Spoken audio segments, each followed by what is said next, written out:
Hey, it's Pete, GCI Turf. Hope you're doing good. And I get asked, gosh, I can't tell you how many times I get asked this.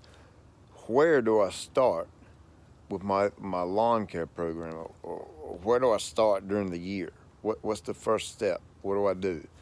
And I found a real good example here to give you an idea of where to start. And let's take a look. This yard has been, I'm not going to use the word neglected. I'm just going to say it hadn't been maintained or taken care of, the way some of the yard nuts would do, the guys that really get into the yard would do. And you can tell that by seeing all this broadleaf right here. Very little fescue in here. The fescue that he does have, this looks to be all shade type fescue, maybe chewings or creeping red or something along that lines. I know it is a shade type. It's not a turf type tall fescue. And he was wanting to know, the question was, where do we start? What do I do? And so this is going to be an example of the yard that maybe you just bought a house and the yard sucks and you want a nice yard. And so I'm going to give you an example of a condition, and then I'm also going to give you an example of what I'm going to recommend to this fellow. You can see we get around here, got a little warm season turf going here. Obviously this will turn green during the summer. Another reason we want to wait until summertime is this. A lot of these perennial type grasses, let's use Dallas grass for an example. Dallas grass is an absolute beast. Well, you can't see it right now. See?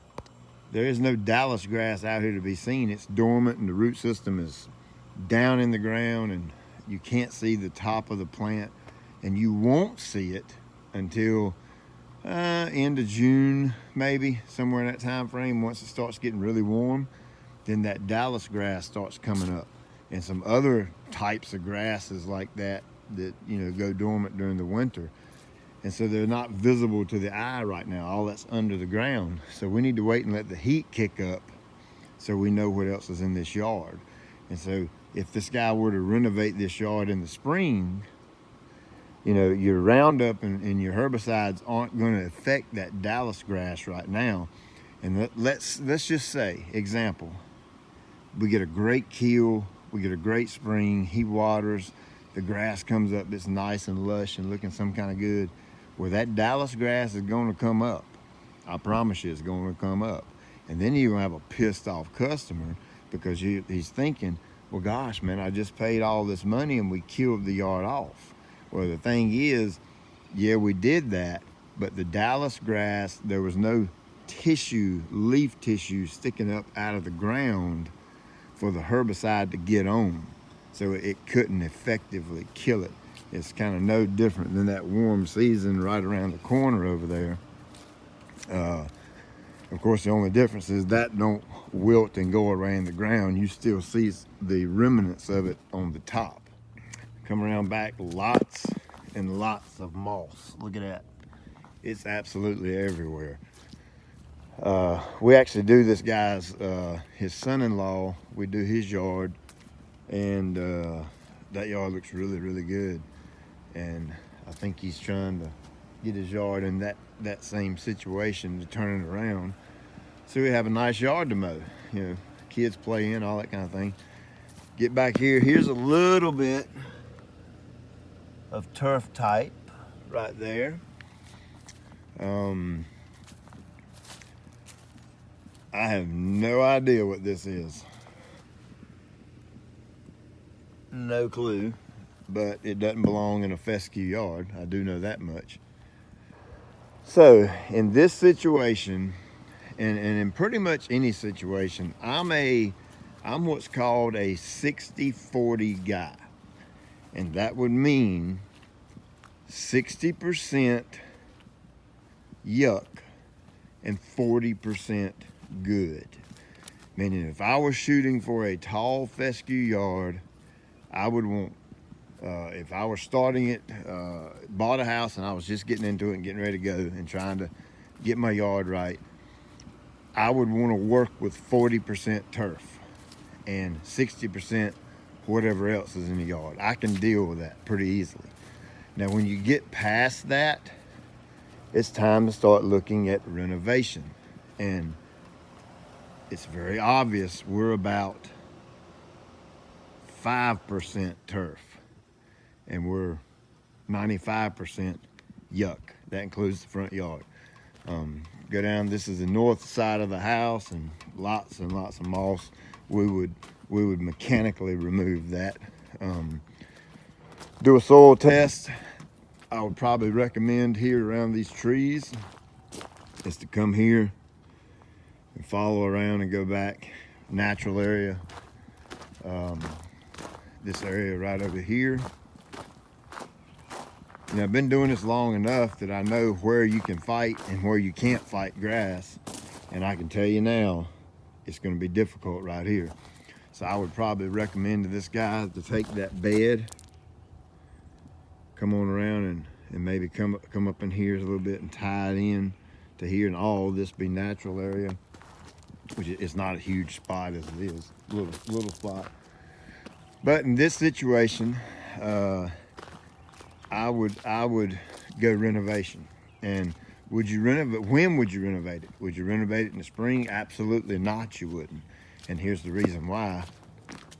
That's not awake right now. It's dormant. So if I hit that with glyphosate or Roundup or whatever I'm spraying on it, it is not going to kill it because it's asleep. It has to be awake and green. So that has to take place in the summertime.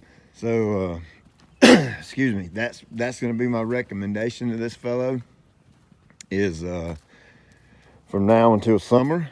You know, he's lived with this for I don't know how long, so 6 more months shouldn't be a big deal. A lot of folks get impatient with this stuff and do it at the wrong time of the year. They don't get the results, they get fed up, or they blame somebody or whatever. And you know, lawn care happens at a certain time of the year for a reason. You know, things happen in a yard at certain times of the year for a reason. They just don't happen just because they happen. So we like to do this thing by the book, and so I'm gonna recommend to this fellow that we would do a soil test somewhere around, maybe around the June time frame, and check his pH, see where all his nutrient levels are, and get all that corrected, and then come in here with the Roundup trailer and spray it down sometime mid-July. Then we would hit it again mid-August and make sure everything's good and crispy brown before we do the renovation. Come in with the aeravators and work the ground up to back to dirt, and probably come in with a slit seeder, that type of thing, and groove all the seed in. And he'll just have to water like crazy then, and he'll have him a really nice fescue yard. Now, once you get the renovation done and you've watered right and you got grass coming in, it's time to put that fescue on a very strong turf or lawn care program, meaning the proper pre-emergent, post-emergent weed control, fertilization, nutrients, soil testing for pH, disease control, all kind of good things that go along with fescue. So hope that helps.